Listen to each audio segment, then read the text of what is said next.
Hey crew, it's Pitt and I am back with some more philosophy. Today we're diving back into the works of Mr. Georg Hegel. This is the science of logic we are reading aloud and discussing as we go along the points that are brought to light by the text. It is not the format for everyone, but people find value in it, so you are more than welcome to tag along as we continue our exploration. Before we begin, however, if you are unfamiliar with me, any of my unconventional beliefs, or if at any point in time I lose you in terminology, there will be several playlists linked in the corner above, in the box down below, along with the original source material, so that you can get a better understanding of who I am and why I say the things that I do. With that being said, we are going to dive in and continue our exploration of the science of logic with Chapter 3, Being for Itself, which again is going to be split into two sections. We will be stopping roughly halfway, simply because this is vocal therapy and there is no way that my voice is going to hold up for the entirety of the 20 plus pages that this is. So we're going to split it in half. Let's go. Being for itself. In Being for Itself, qualitative being is brought to completion. It is infinite being. The being of the beginning is void of determination. Existence is sublated, but only immediately sublated being. It thus contains, to begin with, only the first negation, itself immediate. Being is of course retained as well, and the two are united in existence in simple unity. For this reason, however, each is in itself still unlike the other, and their unity is still not posited. Existence is therefore the sphere of differentiation, of dualism, the domain of finitude. Determinateness is determinateness as such. Being, which is relatively, not absolutely determined. In Being for Itself, the distinction between being and determinateness, or negation, is posited and equalized. Quality, otherness, limit, as well as reality in itselfness, ought, and so forth, are the incomplete configurations of negation in being, which are still based on the differentiation of the two. But since in finitude, negation has passed over into infinity, in the posited negation of negation, negation is simple self-reference, and in it, therefore, the equalization with being, absolutely determinate being. First, being for itself is immediately and existent for itself, the one. Second, the one passes over into a multiplicity of ones, repulsion, or the otherness of the one which sublates itself into its ideality, attraction. Passes over into the multiplicity of ones, repulsion, or the otherness of the ones which sublates itself into its ideality, attraction.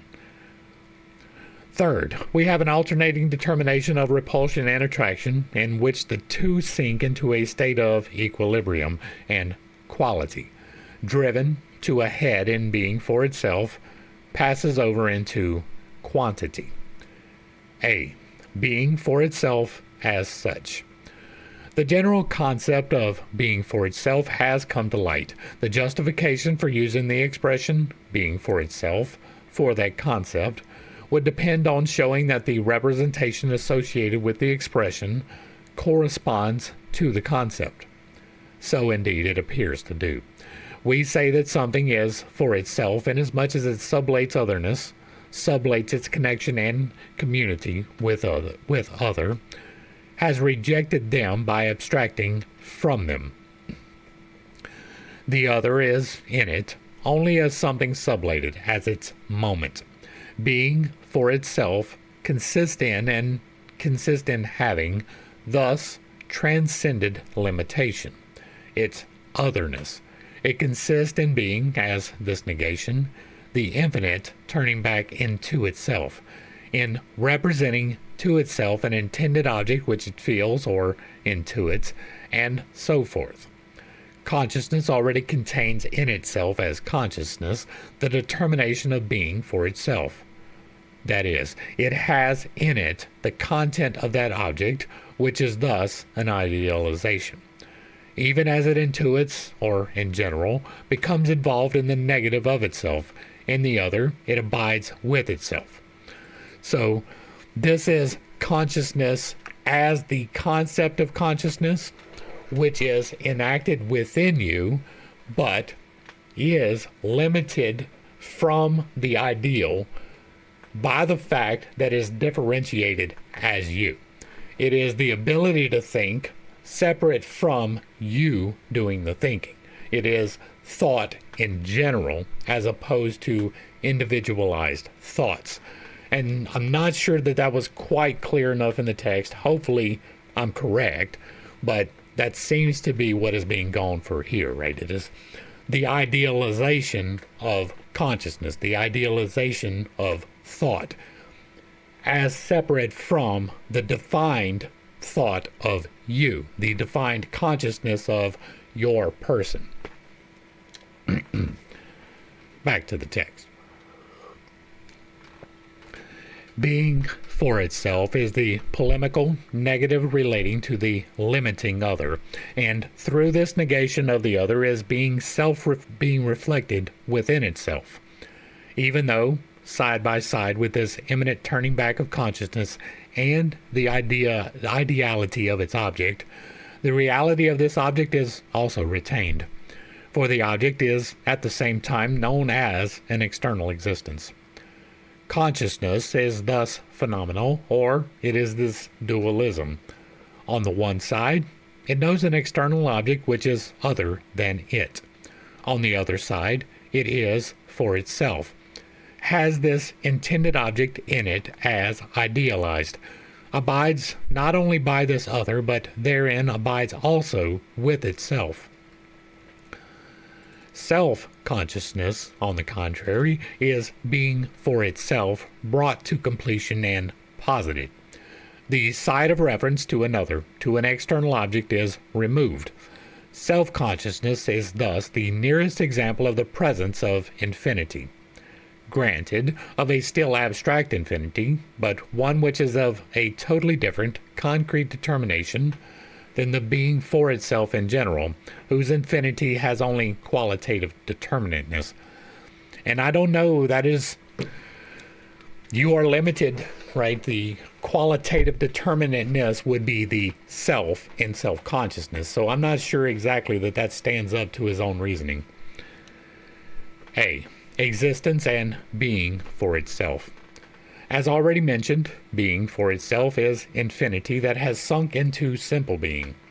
It is existence insofar as in the now posited form of the immediacy of being the negative nature of infinity, which is the negation of negation, is only a negation in general, as infinite qualitative determinateness. But in such a determinateness, wherein it is existence, being is at once also distinguished from this very being for itself, which is such only an infinite qualitative determinateness. Nevertheless, existence is at the same time a moment of being for itself, for the latter certainly contains being affected by negation. So, the determinateness which in existence as such is another, and a being for other, is bent back into the infinite unity of being for itself. And the moment of existence is present in the being for itself as being for one. B. Being for one. This moment gives expression to show how the finite is in its unity with the infinite, or an idealization. Being for itself does not have negation in it as a determinateness or limit, and consequently also not as reference to an existence other than it. Although this moment is now being designated as being for one, there is yet nothing at hand for which it would be. There is not the one of which it would be the moment. There is, in fact, nothing of the sort yet fixed in being for itself. That for which something, and there is no something here, would be, what the other side in general should be, is likewise a moment, itself only being for one and not yet a one. What we have before us, therefore, is still an undistinguishedness of two sides that may suggest themselves in the being for one. There is only one being for another, and since this is only one being for another, it is also only being for one. There is only the one ideality of that for which or in which there should be a determination as moment, and of that which should be the moment in it. Being for one and being for itself do not, therefore, constitute two genuine determinacies, each as against the other. Inasmuch as the distinction is momentarily assumed, and we speak of a being for itself, it is this very being for itself, as the sublated being of otherness, that refers itself as to the sublated other, is therefore for one. In its other, it refers itself only to itself. An idealization is necessary for one, but it is not for another. The one for which it is only itself. The I, therefore, spirit in general, or God, are idealizations, because they are infinite. As exist which are for themselves, however, they are not ideationally different from that for which is for one. For if they were different, they would only be immediate, or, more precisely, they would only be existence and a being for another. For if the moment of being for one did not attach to them, it is not they themselves, but another, that would be that which is for them. God is therefore for himself, in so far he is himself that which is for him. Being for itself and being for one are not, therefore, diverse significations of ideality, but essential, inseparable moments of it. I don't have further clarification on that. I think that was clear enough. Remark: the German expression for querying the quality of a thing was für ein Ding etwas steht, or what for a thing is that or that, is this or that. Though strange at first, reflectively brings out the moment here considered. This expression is idealistic in origin, since it does not ask what this thing A might be for another thing, B, not what this human being might be for another human being. It asks, rather, what this is for a thing, for a human being, so that this being for one is at the same time taken back into this thing, into this human being, or that which is, and that for which it is, are one and the same, an identity, just as ideality must also be considered to be. Ideality at first attaches to these sublated determinations as distinguished from that in which they are sublated, which, by contrast, can be taken as the real. The result is that the idealization is, again, one of the moments, and the real the other. Ideality, however, consists in both determinations being equally only for one, and having only the value of a one. And this one ideality, thus undifferentiated, is reality. In this sense, self-consciousness, spirit, God, are each, as an infinite reference purely to itself, an idealization. The I is for the I. Both are the same thing. The I is named twice, but in such a way that each of the two is for one. Ideally, spirit is only for spirit, God only for God, and this unity alone is God. God as spirit, self-consciousness however, as consciousness, incurs the difference of itself and another, or of its ideality, in which it is representational, and of its reality, since its representation has the determinate content which, as non-sublated negativity, as existence, still has the side of being known. However, to call thought, spirit, God, only an idealization, presupposes the standpoint according to which finite existence counts as the real, and idealization, or the being for one, has only a one-sided meaning. The principle of idealism was stated in an earlier remark, see the previous videos, where it was said that in philosophy, all depends on how far this principle is implemented. Regarding the manner of this implementation, one further comment can still be made in connection with the categories that we are considering now. This implementation depends, first of all, on whether finite existence still remains standing on its own, alongside the being for itself. But, besides that, on whether the moment of the for one, a relation of idealization to itself as idealization, has already been posited in the infinite itself. Thus, the being of the Eleatics, or the Spinozistic substance, are only the abstract negation of all determinateness, without ideality being posited in them. In the case of Spinoza, as will be further mentioned below, infinity is only the absolute affirmation of a thing, consequently only the unmoved unity. Substance does not, therefore, ever attain the determination of being for itself, even less so of a subject and of spirit. The idealism of the noble Malebranche is, in itself, more explicit. It contains the following basic thoughts. Because God includes within itself, all eternal truths, the ideas and the perfections of all things, so that they are His and only His, we see them only in Him.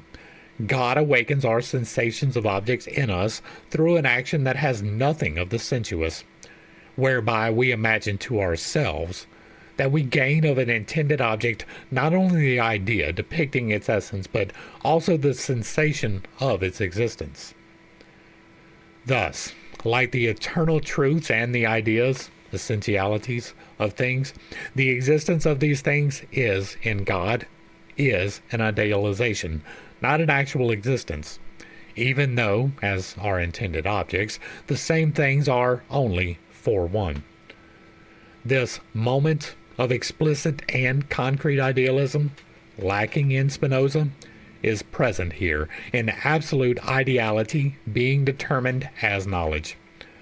Pure and profound as this idealism is, these relations contain, nevertheless, on the one hand, much which is still indeterminate for thought and, on the other hand, a content which is at the same time much too concrete.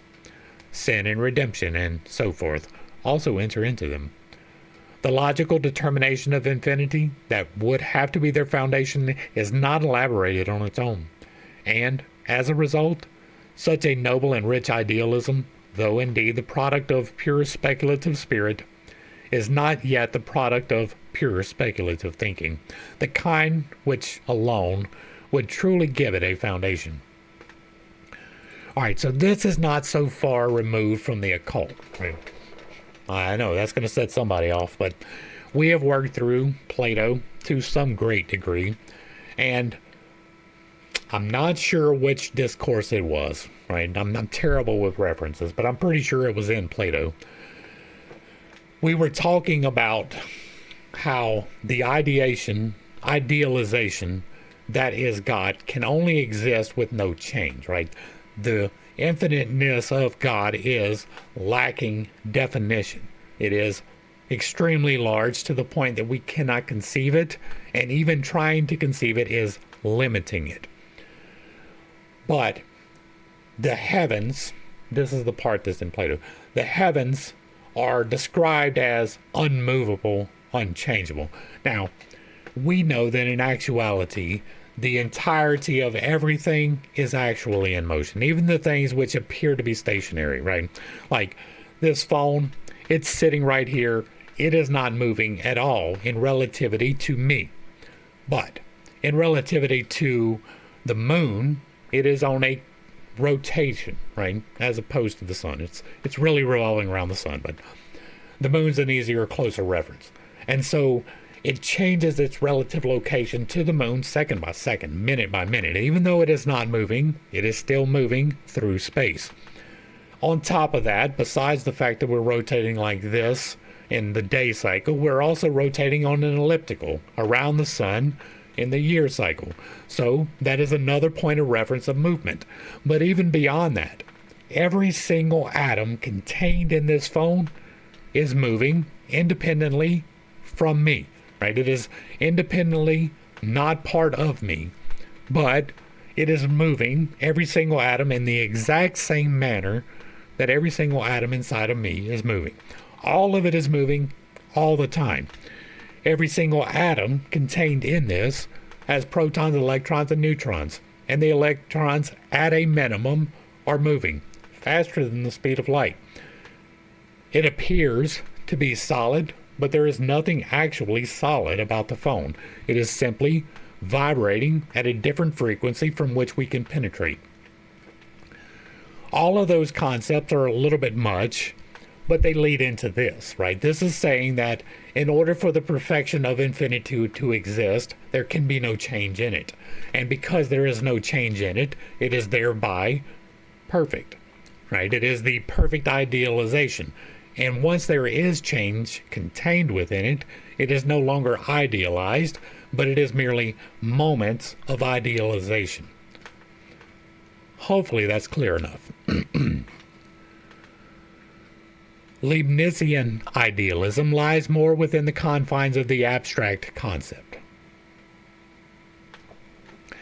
The Leibnizian ideating being, the monad, is essentially an idealization. If the monad is confusing to you, I give you the esoterica playlist. We talk about that a lot. Ideation is a being for itself in which the determinacies are not limits and therefore not an existence, but rather only moments. Ideation is doubtless also a more concrete determination, but it has here no further meaning than that of ideality, since, for Leibniz, even the things that lack consciousness are representational, perceptual. In this system, therefore, otherness is sublated. Spirit and body, or the monads in general, are not an other for each other, do not limit each other, have no effect on each other. All relation based on existence falls away in general. The manifold as such only ideally and internally. The monad persists in it only as referred to itself. Alterations unfold within it and entail no references of the one monad to others. What is taken in real determination to be an actually existent reference of monads to each other is an independent, only simultaneous becoming, which is enclosed in the being for itself of each. That there is a plurality of monads, that they are thereby determined as others, is not the affair of the monads, but a reflection external to them, of a third in themselves. They are not others to each other. The being for itself is kept pure without the alongside of an existence. So, spirit here is what I call soul, right? I have the Trinity, which is the body, the soul, and the spirit. Now, the body is the 3D or the 5D navigation device. You are in 5D space. The 5D navigation device by which you navigate 5D space. The spirit is all things at the same time. It is every one of those atoms we were just talking about at the exact same time in relation to each other. All of them are the spirit. Everything that has ever been created has been created from the primeval material of the spirit. Every single manifestation of every physical object ever contains the atoms of the spirit, and while it is differentiated to us, is not different from us. Like we do just talking about, this has atoms rotate in the same manner that they do in me. So, I lost my train of thought. The being for itself is kept pure. Okay, so for the soul is the third part of the Trinity, which he is referring to as spirit. To me, that is the determining of destiny. It is the part that makes the decisions for the 5D temporal device.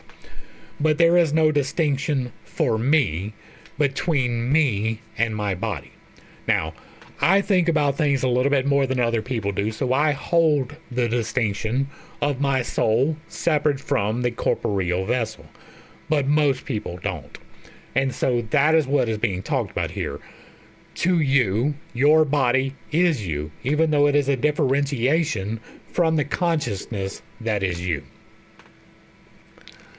A long-winded way of getting around to the same point, but hopefully that brings a little bit of clarity. But herein, equally, lies the incompleteness of this system.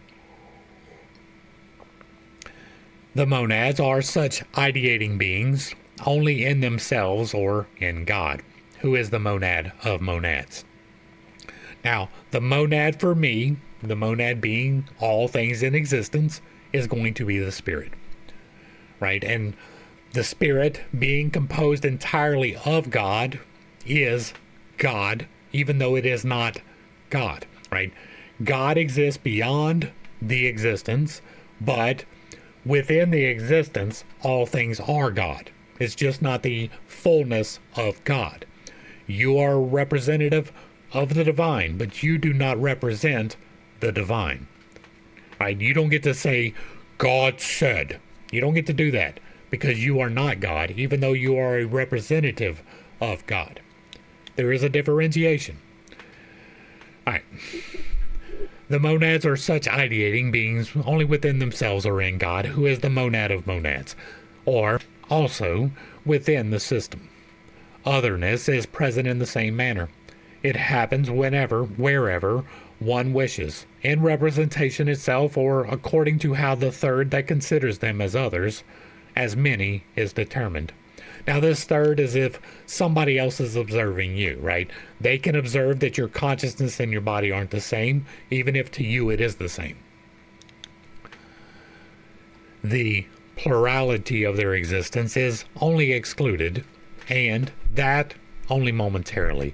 For the monads are posited as the non-others, that they are only through abstraction. If it is a third that posits their otherness, so it is also a third that sublates this otherness. But this whole movement that makes them idealizations falls outside them.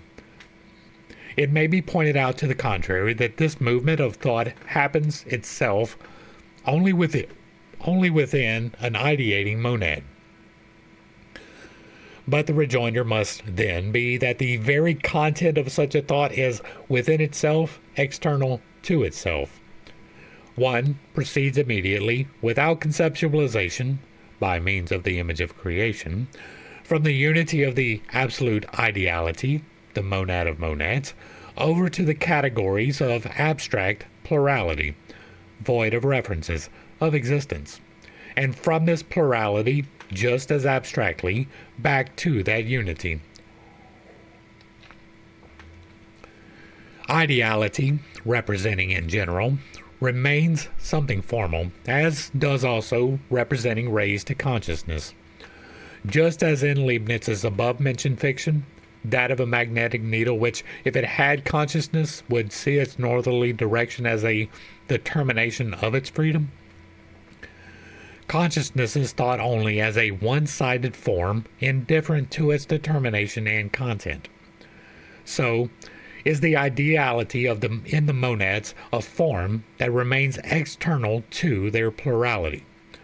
Ideality is supposed to be immanent in them, their nature is to represent, But on the one hand, they are in relation of harmony, but a harmony that does not fall within their determinate being and is therefore pre-established. On the other hand, this existence of theirs is not grasped as being for other, even less as ideality, but is rather determined only as abstract plurality. The ideality of the plurality and its further determination as harmony do not become immanent in the plurality itself, do not belong to it. Other forms of idealism, as for example the idealism of Kant and Fish, do not go beyond the ought and the infinite progress, but remain in the dualism of existence and being for itself. It is true that in these systems, the thing in itself, or the principle of infinite resistance, immediately enters into the I and becomes something only for it. But it proceeds from a free otherness, which perpetuates itself as negative being in itself. The I is therefore indeed determined as idealization, as a being for itself, as infinite reference to itself. But the being for one is not completed to the point where the beyond of that in itself, or the direction of the beyond, vanishes. C. The One. Being for itself is the simple unity of itself and its moments, of the being for one. There is only one determination present, the self-reference itself of the sublating. The moments of being for itself have sunk into an indifferentiation, which is immediacy or being, but an immediacy that is based on the negating posited as its determination. Being for itself is thus an existent for itself, and since in this immediacy its inner meaning vanishes, it is the totally abstract limit of itself, the One. Attention may be drawn in advance to the difficulties that lie ahead in the exposition of the development of the One, and to the source of these difficulties. The moments that constitute the concept of the One as being for itself occur in it, one outside the other. They are 1. Negation in general. 2. Two negations that are therefore 3. The same. 4. Absolutely opposed. 5. Self-reference, identity as such. 6. Negative reference, which is nonetheless self-reference. These moments occur here apart because the form of immediacy of being enters into the being for itself as existent for itself. Because of this immediacy, each moment is posited as a determination existent on its own, and yet they are just as inseparable. Hence, each determination, the opposite must equally be said. It is this contradiction that causes the difficulty that goes with the abstract nature of the moments. Okay, so here is a way to look at that. You have yourself. Right? If you take any particular nanosecond, and by that I mean the smallest possible division of a second, and you pause, right? If you hit pause on existence, it stops. And there is zero differentiation between the organization of the atoms in me and the organization of the atoms outside of me. The density becomes the same, stopped, until such a point as time, being motion, comes into play, right? Until the atoms move inside of the elements, there is no differentiation between the elements. Everything in stasis is stasis, right? Every single molecule inside of this glass is locked as glass. That is a moment. That is the only way to conceptualize the One as one outside of yourself. Now, to me, this is an ideation of the spirit, right? Everything at once is the One. there is no differentiation of the one except as relative to our personal understanding of it. So, to me, this is a glass, but that is because I exist in time. If I did not exist in time, this is a random scattering of atoms. It serves no purpose. That is probably as close to an explanation for this as I can get. Hopefully that is a little bit clear, and hopefully, again, I am correct. B. The one and the many. The one is the simple reference of being for itself, all existence existing as existence. Being for itself to itself, in which its moments have fallen together in progression, right? In which, therefore, being for itself has the form of immediacy and its moments, therefore are now there as existence. As the self-reference of the negative, this one is a determining, and as a self-reference, it is infinite self-determining. However, because of the present immediacy, these distinctions are no longer only moments of one and the same self-determination, but are, at the same time, posited as existence. The ideality of the being for itself as a totality thus turns at first into reality, a reality, moreover, of the most fixed and abstract kind, as a one. In the one, the being for itself is the posited unity of being and existence, as the absolute union of the reference to another and the reference to itself, but also the determinateness of being then enters into opposition to the determination of the infinite negation, to self-determination, so that what the one is in itself, it is that now only in it, and the negative consequently is another distinct from it. What shows itself to be present as distinct from the one is the one's own self-determining, its unity with itself, as thus distinct from itself is demoted to reference, and as a negative unity, it is negation of itself as other, the excluding of the one as another from itself from the one. A. The one within. All right, good. Within it, the one just is. This, its being, is not an existence, not a determination as reference to another, not a constitution. It is rather its having negated this circle of categories. The one is not capable, therefore, of becoming any other. It is unalterable. It is indeterminate, yet no longer like being. Its indeterminateness is the determinateness of self-reference. Absolutely determined being, posited in itselfness.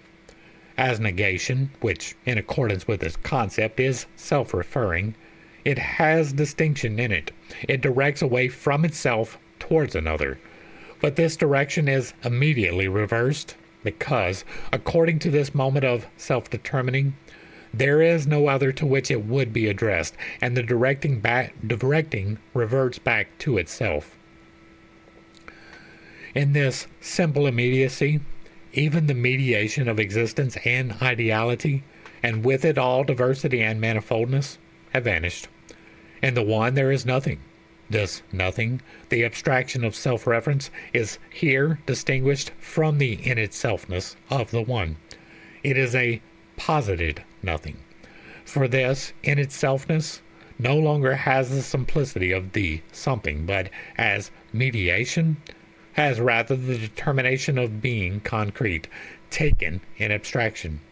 It is, indeed, identical with the one, but different from its determination.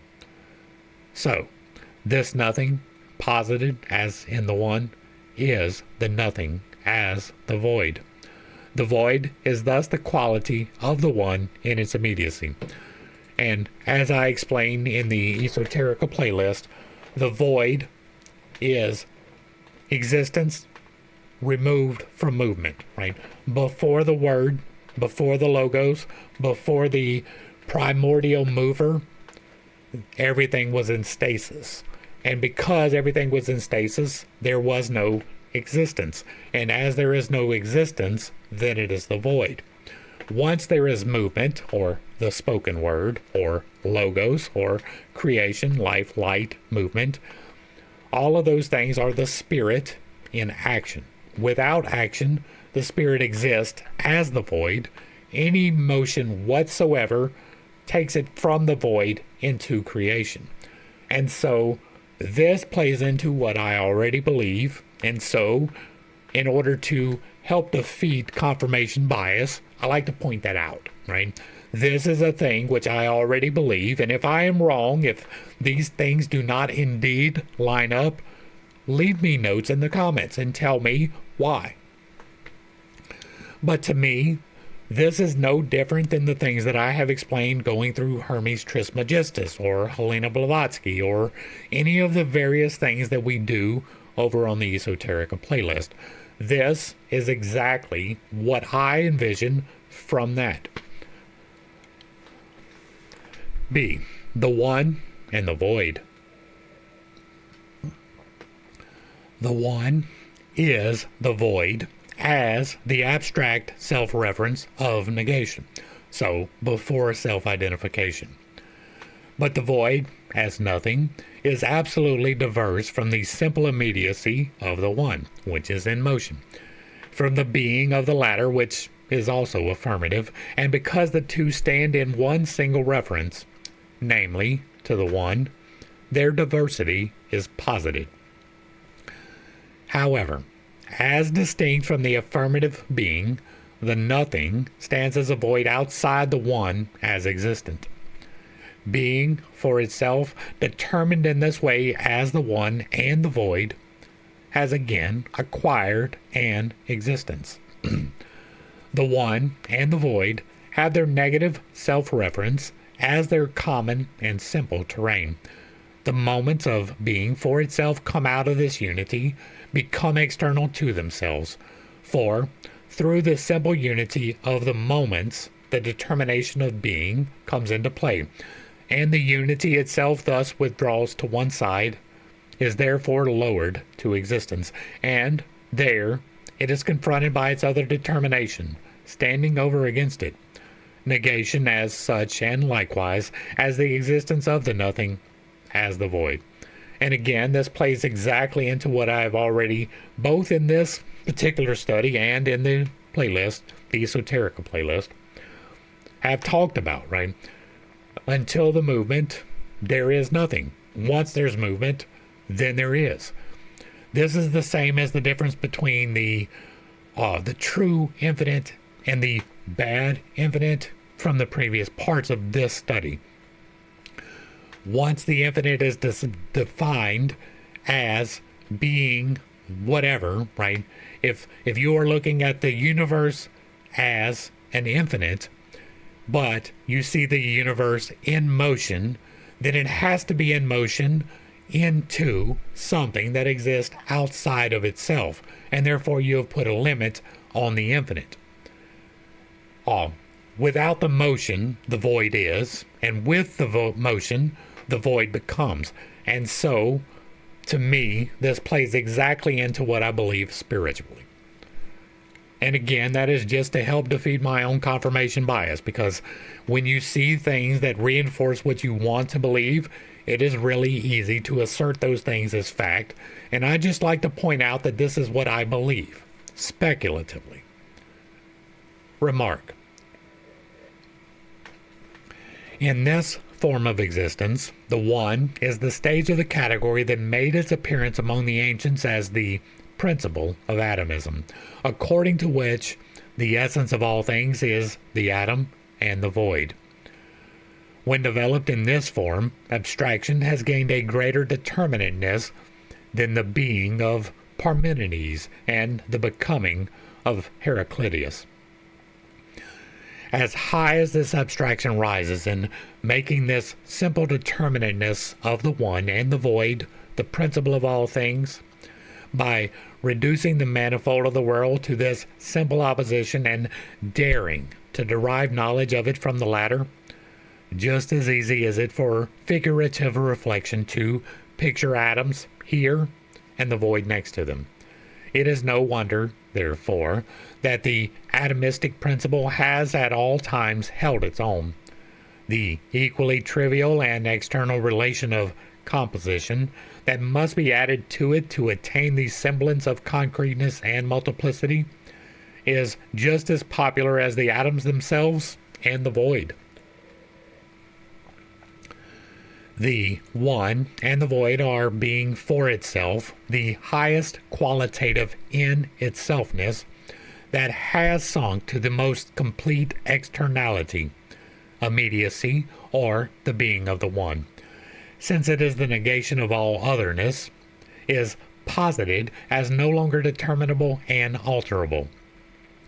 And in the presence of its absolute obduracy, all determination, every manifold and every conjunction, therefore, remains irreducibly external reference. With the earliest thinkers, however, the atomistic principle did not remain in this externality, but also had, besides its abstraction, a speculative determination, inasmuch as the void was recognized as the source of movement, and this entails quite a different connection of an atom and a void than the mere juxtaposition and mutual indifference of the two determinations. Being for itself. That void is the source of movement. That the void is the source of movement does not have the trivial meaning that something can only move into an empty space and not into an already occupied one. For in the latter we would find no room still left open. Understood in this way, the void would be only the presupposition or the condition of movement, not its ground, and the movement itself would be presupposed as already there, while the essential point, its ground, is forgotten. The view that the void constitutes the ground of movement contains the more profound thought that the ground of becoming, of unrest and self-movement, lies in the negative in general, which, in this sense, is, however, to be taken as the true negativity of the infinite. The void is the ground of movement only as the negative reference of the one to its negative, to the one, that is, to its own self-posited, however, as determinate existent.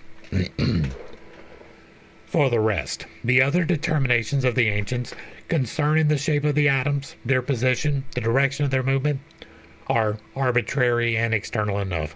They therefore stand in direct contradiction with the fundamental determination of the atom. This is where that ground comes in, right? We talked about this before, but let's hit it again. In the days of the ancient, they had the monad, and the monad gave rise to the atom. The atom, to them, was the ground. They had the conceptualization that water was an atom, despite the fact that it is a combination of elements. But to them, the ground was the primal constituent.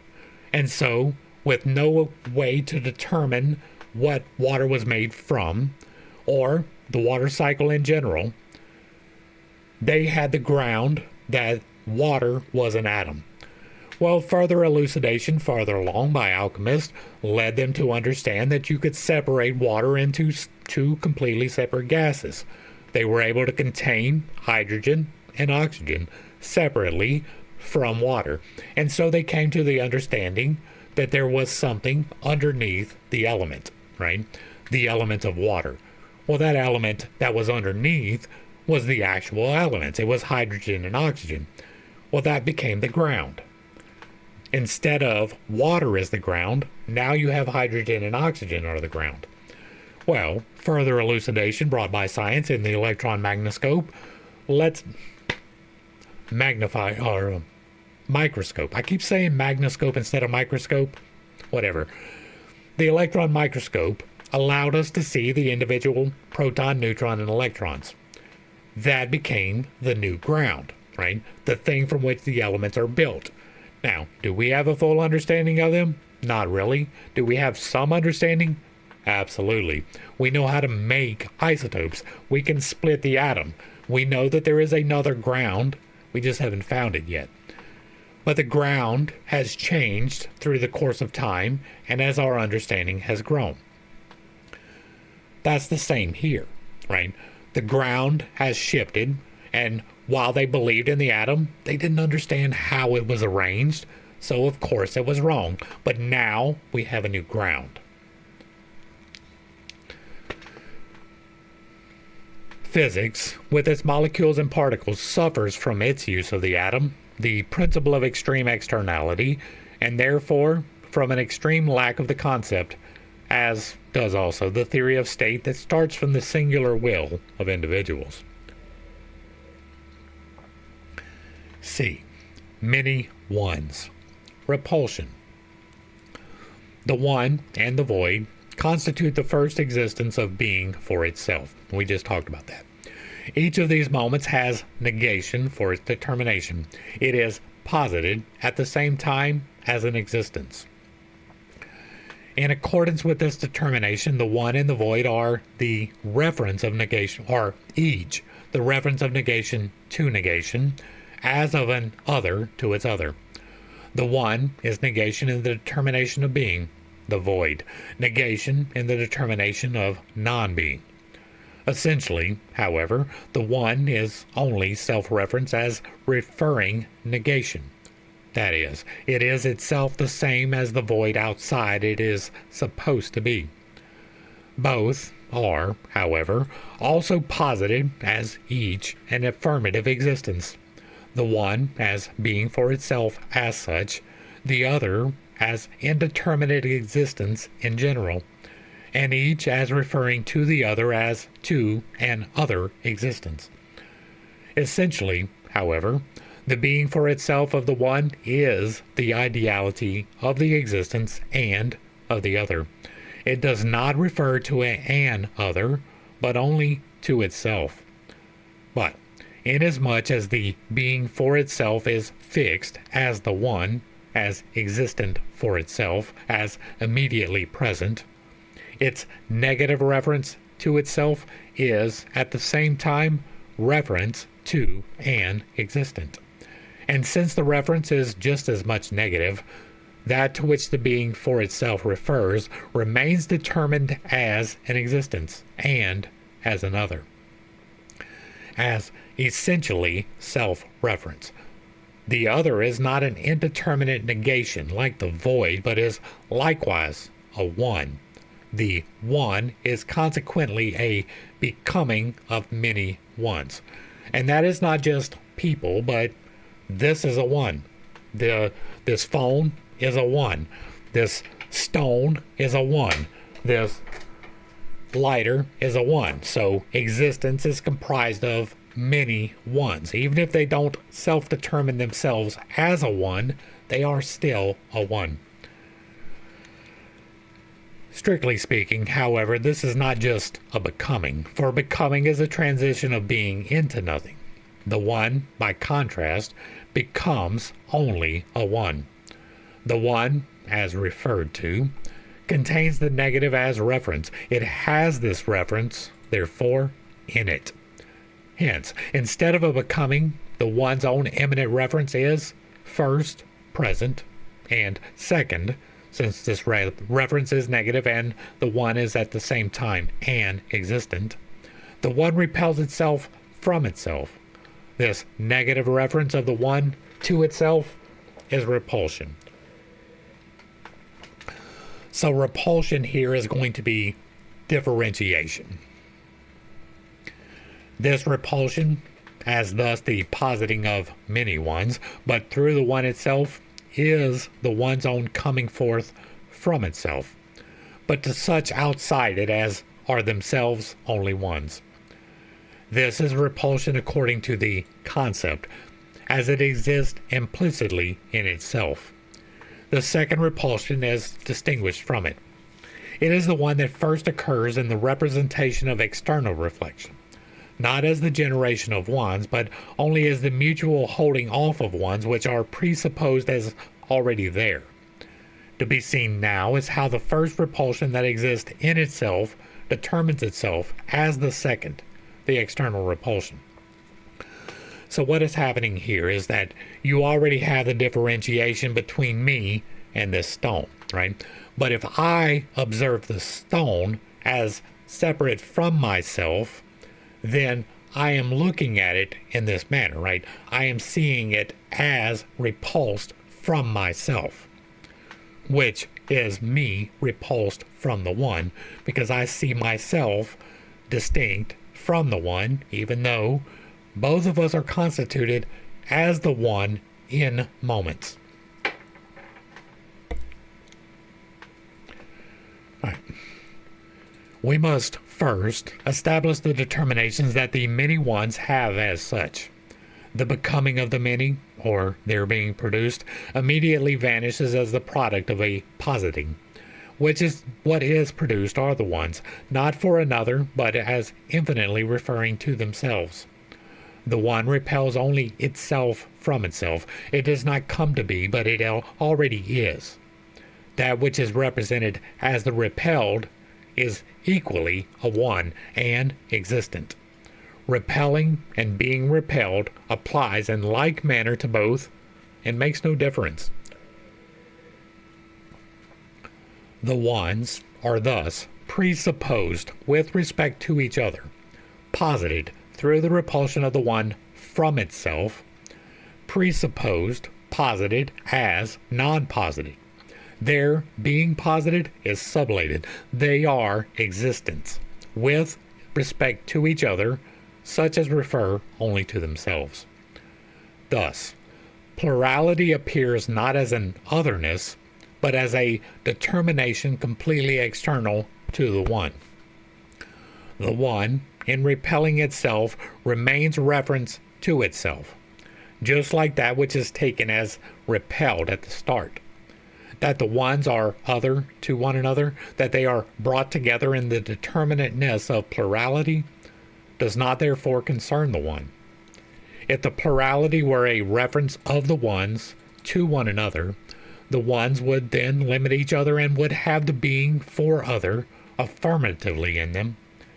Their connecting reference, and this they have through their unity, which is in itself, as posited here, is determined as none.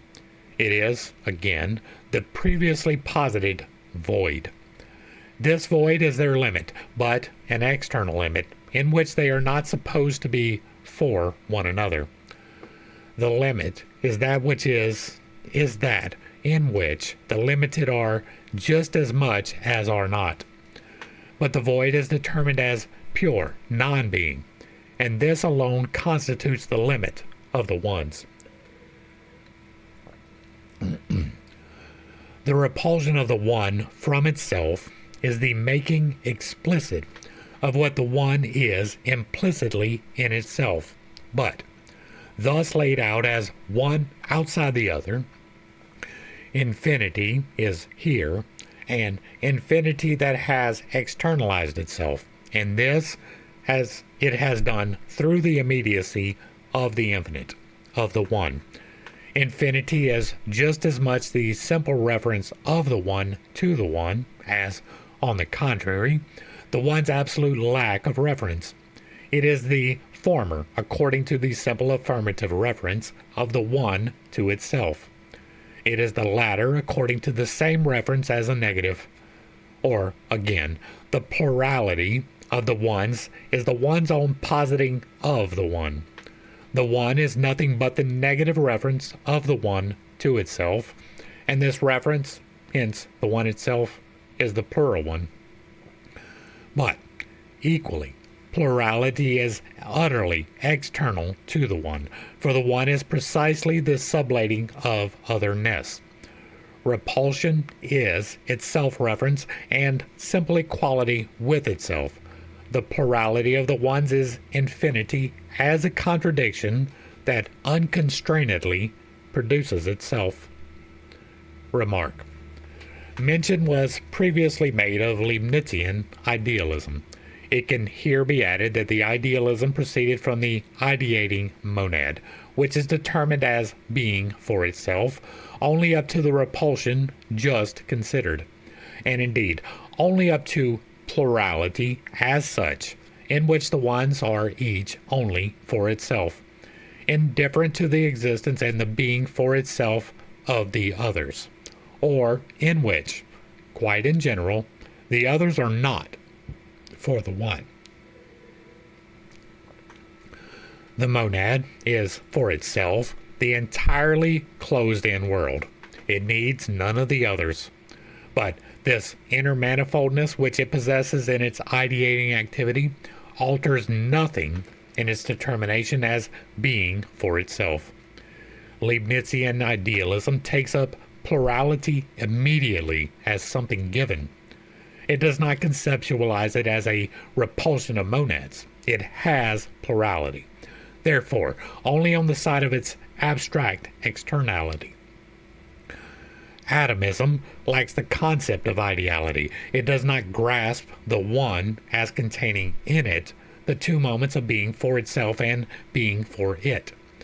It does not grasp it, therefore, as idealized, but only as simple, dry being for itself. It does, however, go beyond mere indifferent plurality. The atoms do come to a further determination with respect to each other, even though, if the truth be told, inconsequentially. Whereas, on the contrary, in that indifferent independence of the monads, plurality remains as a rigid, fundamental determination, so that the reference connecting them falls only in the monad of monads, or in the philosopher who contemplates them. And that is where we're going to wrap up today. Hopefully I brought a little bit of enlightenment and not too much confusion to a somewhat difficult topic. I understand that I hold some unconventional beliefs, and I have a tendency to step on toes when I relay those. It is not intentional, but it is not something that I apologize for. I am here to try to get to the root of matters, right? Hopefully, I am actually dispensing some wisdom. Like, if I am correct in the things that I am reading and in the way that I am relaying them, that is my goal, right? Even if we read through this and I don't have anything to add whatsoever, I am still learning from it, and hopefully you are too. The point of this being to spread wisdom across the world as much as possible, as many as YouTube will let me see, or Rumble will let see me, or BitChute let see me. However many people get to see this, hopefully they pull a little bit of wisdom from it. Most of this today we've gone over in the Esoterica playlist several times. That's why I'm so comfortable in talking about it. Now, anything that I am stating as my belief is speculation, unless it is something that is a proven fact, right? Like, I don't speculate that there are atoms. I don't speculate that there are protons, neutrons, and electrons. We do speculate that there are quarks, which is a whole different level of atomic interjection, right? We don't know about quarks. We speculate about them. We do know about protons, neutrons, and electrons. We do know that these things exist, even if they are constituted by other things that we don't understand. There may be another ground to find. What I try to do is find ground, right? I try to find the base level of where the actual knowledge lies. Whether that is here and explaining what the green lighter means and the fact that your phone is not actually solid. Or whether it's in the Esoterica playlist where we talk about spirituality in real ways, right? Some things that are contained in spirituality are wild, right? These stones, they are useful tools, but they hold no power. They do nothing on their own. You can use these as tools, whether that is quartz and you're using the oscillation to create sound from a record player, or if you're using silicon to move stuff through ether in order to have digital things, right? Those are grounds. The fact that atoms exist was a ground. The fact that all things are one is a ground. The differentiation is speculations upon the ground. The fact that I exist may not even be true, right? But there is existence around me. Now, I believe I exist. I'm pretty firm in that one. But how long I will exist is beyond me. I don't know if I die today or if I die tomorrow, if I die 20 years from now. I don't have that. That is beyond me. That is stretching past the points of having firm ground. Now, I can have an expectation. I can expect the average life expectancy for a male is roughly 80 years. I can expect roughly a lifehood of 80 years. It might be tomorrow. It might be when I'm 100. But the groundwork is 80. Finding out where the true ground lies. From this, we can build foundations, right? Once we have an understanding of atoms, we can build a periodic chart. We can make nuclear reactors. We can split the atom once we know that it exists, once we know the constituent parts. Once the ground is established, we can build foundations for further speculation. I do that a lot more offensively, right? What we're doing here, nobody's really going to find offense for it. I'm going to continue doing my little spiel because it is important, because I do step on toes, right? There are people that believe the earth is flat. I step on your toes. I do it every chance I get because that is simply not a fact. There is no ground there. But if we can build our speculations upon firm ground, then maybe we can prove speculations to be true. Maybe we can find the evidentiary support that we need in order to assert that our speculations are truth. In the same manner that once water was an atom, and now hydrogen and oxygen make up the molecule, which is the water. We got a new ground. We can speculate new things. It is important to establish the ground. These are the things which are. These are the things which we speculate about. Separate the two. It is perfectly fine to speculate about anything that you want to. You can speculate that once upon a time in history, people had 15 fingers. You can do that. Doesn't mean that it was ever true. You can speculate that once upon a time there was a primeval race of men from which we all descended. You can speculate that. We don't have the evidentiary basis upon which to call that ground. The point of all of these videos, everything on my channel, is geared towards knowledge. It is geared towards firmly establishing where that ground lies, to making the determinations between factual information and speculation, so that more people can have the firm ground from which to build upon real, useful speculation. If you like what I'm doing over here, let me know down below. Give me a like, a share, a follow, throw me a comment. If you agree or disagree with anything that was stated, drop it in the comments, and if it remains respectful, it gets to remain up. If there is another work you would like to see discussed in the manner that we are doing here, or any of these, drop that in the comments as well. And if you really like what I'm doing, hit me with that super thanks or even a membership. It will be greatly appreciated. The bills do not pay themselves. To the crew, thanks for hanging out. I appreciate every single minute that you are here with me, and I am praying for you every single day. Until next time, I love you. God loves you. You are perfect, whole, and complete, just the way that you are. And this has been Pit Steak. Peace.